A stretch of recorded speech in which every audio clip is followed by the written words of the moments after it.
this into regular life as well. So we find that by the din of the Gemara that it's permitted to eat cheese after meat, and it's just a question of what time of day that it is, if you can see it, that it's clean, and so on and so forth. The hands are clean from it. And the Rabbeinu Peretz adds on a little chumrah that said, even according to the Gemara, that if your hands could be dirty, you still have to wash them during the daytime. And so the Okimta is just to say that their cheeses weren't so sticky. Maybe our cheese is a little more sticky.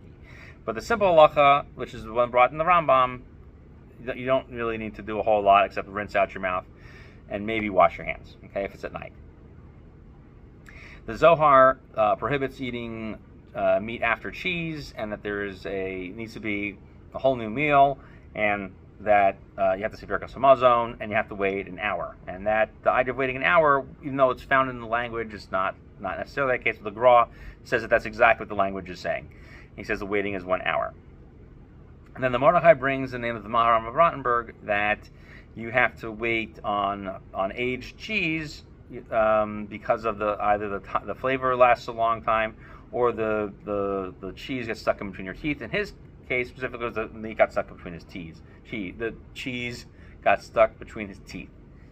Okay, so the final halacha is brought down at the Mechaber. Even though he's aware of the Zohar, he doesn't require anybody to follow it. And the Ramah says that there's a minhag to wait, okay, by hard cheeses, and so he seems to take the approach of the Maharam Rottenburg. So later authorities bring down that the waiting period, the Ramah was talking about, was waiting 6 hours. However, Rav Aaron Kotler said that it don't have to be an hour. Rav Yashiv says that people have the minhag to be machmir. I honestly, don't, other than the fact that he just said it, there is literally no other mention in it in any other post to wait 6 hours. So if that's the minhag, it's the minhag of where he was, and which also is contradicted by the mention of the Ben Ish Chai, that the minhag in Yerushalayim was to have no waiting period. And so Rav Yashiv made his home in Yerushalayim for many years, and I don't know, maybe the Eidah HaCharedis took that on later, and that became their custom. It's clearly not the custom of the general population. So waiting an hour, according to the Shach, would probably be the most reasonable answer about if you were following the minhag of the Ramah, and that would be consistent with his opinion about waiting after meat.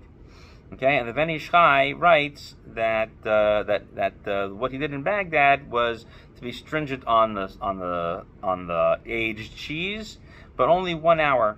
Okay, so and he felt that aged cheese was aged about a month, but we usually take the approach of being 6 months.